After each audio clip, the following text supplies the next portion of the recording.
harvest time, observing the pond area, taking care of the blueberries, filling the metal beds, harvesting seeds, sowing seeds.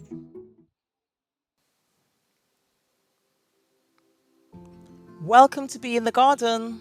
Welcome to being in nature. I trust you're well. I certainly am. I must say thank you to each and every single one of you who have joined me here in these gardens. Here in the UK, it's still summertime. Take a look at these plums. Ripening to perfection. Medium size.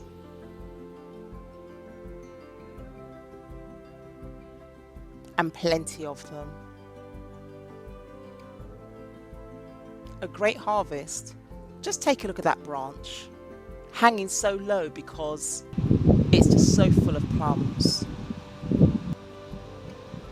These plums, they have a light skin, a soft skin, and a yellow flesh, and they are so delightful, so delicious, incredibly sweet. Let's not forget the almonds. We've been harvesting these for weeks now. These ones that I'm harvesting are actually quite mature now, so I will be removing the outer case and cracking the hardened shell. However, when they are less mature, did you know that they can be eaten in their entirety because the shell is soft and the whole thing can be consumed as a complete fruit?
We have had the pleasure of having blueberries for many, many weeks this summer. And what I'm going to be doing now is just topping up the ericaceous soil. I'm just removing some of the fallen leaves and unwanted plants in these planters where I have the blueberries. And I'm just gently topping it up with some more ericaceous soil. This I did have to purchase because my soil that I make, my compost, is not specific. in terms of being ericaceous or more on the acidic side. This is something I do each year, and you can see that the plant is already growing some new shoots, and these hopefully will give us even more blueberries next year. This is the variety that I have in this particular container. Did you manage to grow any blueberries this year? And if so, can you remember which varieties you had and which are your favourite?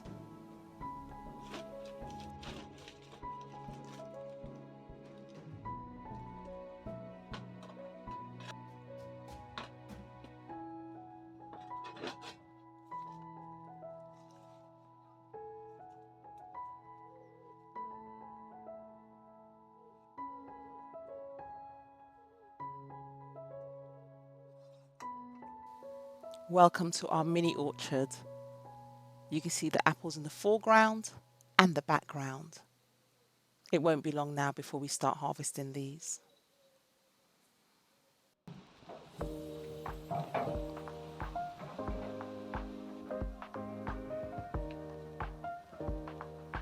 Here I am in the raised vegetable area. You can see that I'm filling out some of our metal raised beds. This area here has actually gone through a huge transformation. We had wooden raised beds previously, but they really did rot down, and so we've changed them, and this process has taken us a long time. In this container, I will be sowing some seeds. I'm using homemade compost to fill these containers. I had removed a lot of the compost during the process of transforming this area and stored them in some large dumpy bags. It's been a big project, so I've been filling out the raised beds a few at a time.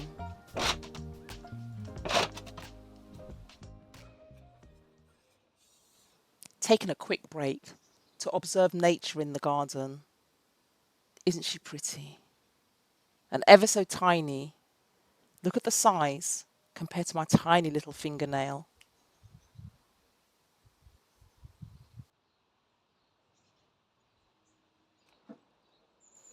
And here we have our very first ripened tomato. It looks like a gem, glistening amongst the green. And here it is. Perfect. This is nature's treasure. This is perfect. Grown from seed. Speaking of seeds, I took the opportunity to go to a garden centre in the Enfield area of London. This is one of my favourite garden centres actually, in the London area. I'll put the name of this centre in the description below. For those of you who know, it's called Clockhouse Nursery. They had a lot of seeds with 50% off. Definitely a good idea to go and get some seeds at this time of year. You can keep them in a dry, cool place and sow them next year.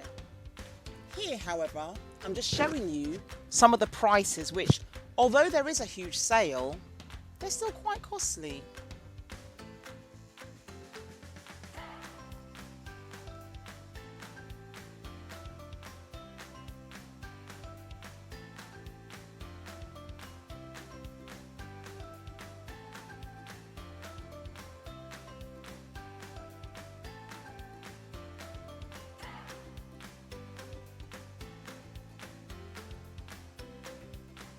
You saw for yourself, some of the seed packets had as little as 4, 6 or 8 seeds, yet in this single one small cherry tomato,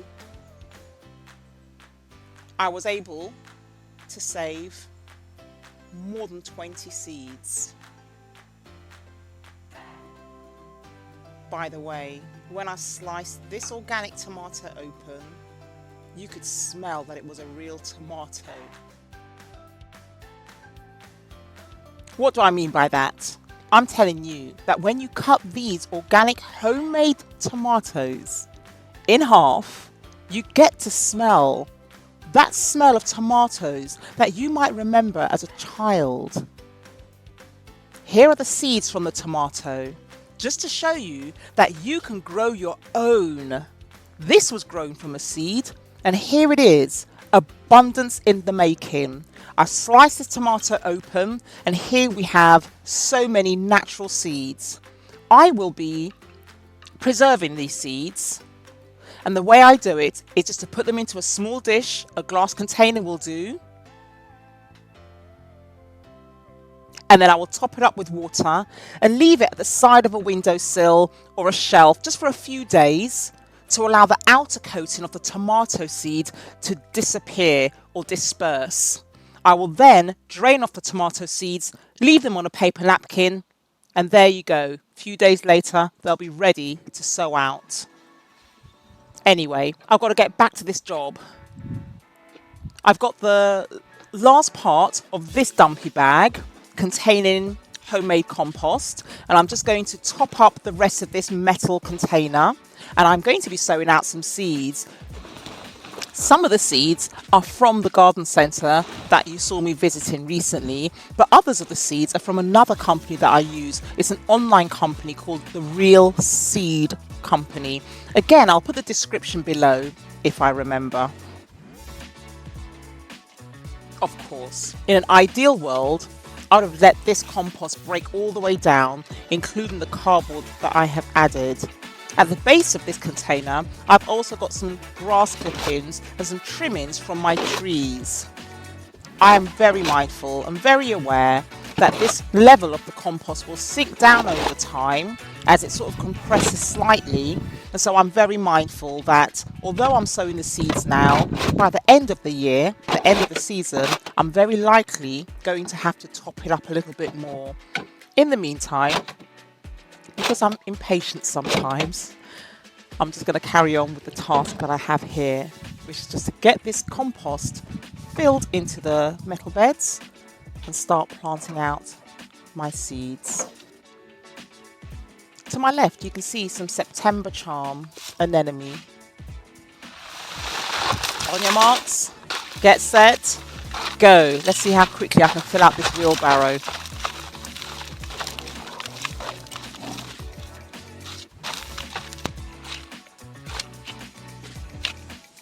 This is tiring work, but someone's got to do it. Here we go. Another wheelbarrow full of homemade compost. Yet more work. But look at the Leylandii tree above my head.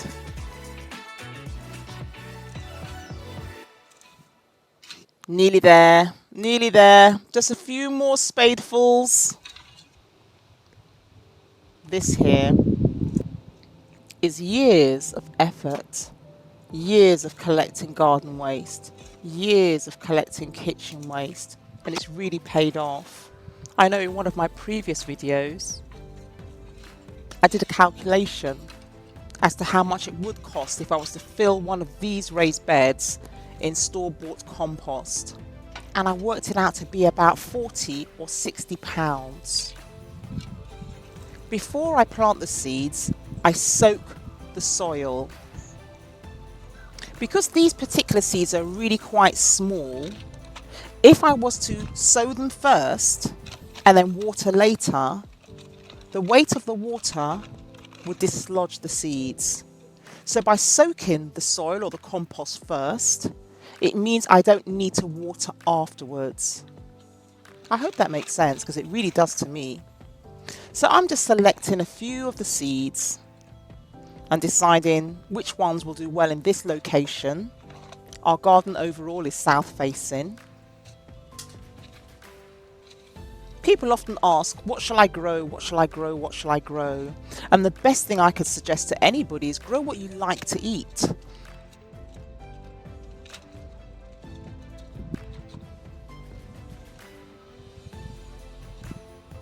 The Real Seed Company.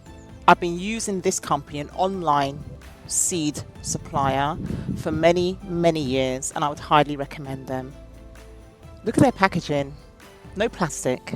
All of it's biodegradable. But look at the design too. I even love the design of the packaging. So thoughtful.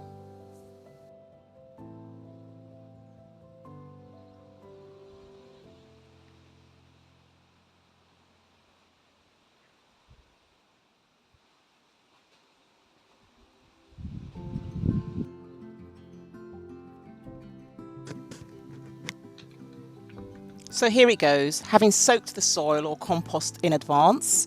Yeah, I'm just using my finger, my trusted finger, to dig out a little trough in which I'm going to sow the seeds, sprinkling them in really, rather than placing them one by one.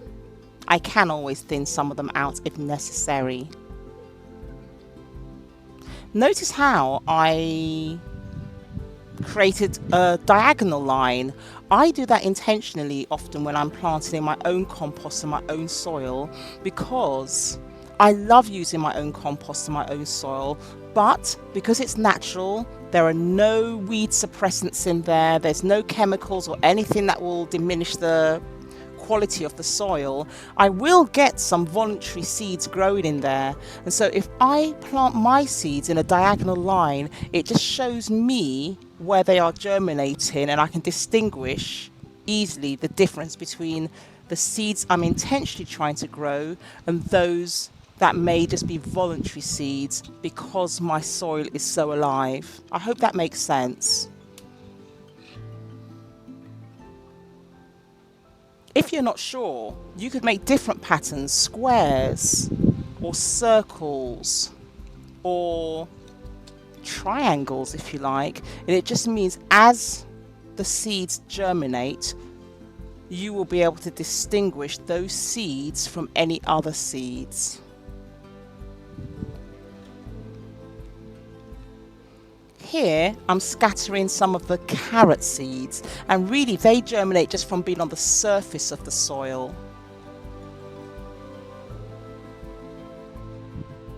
However, the soil must not dry out. It must remain moist to allow that germination to take place. Here's a close-up of the carrot seeds. They really are fine, aren't they? So here I am, just scattering them on the surface. But like I said, these seeds must not dry out.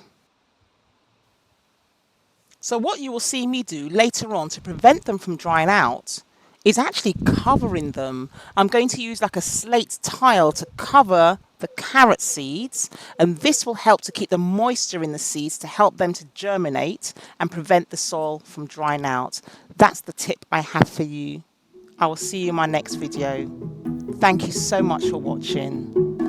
Keep keeping well.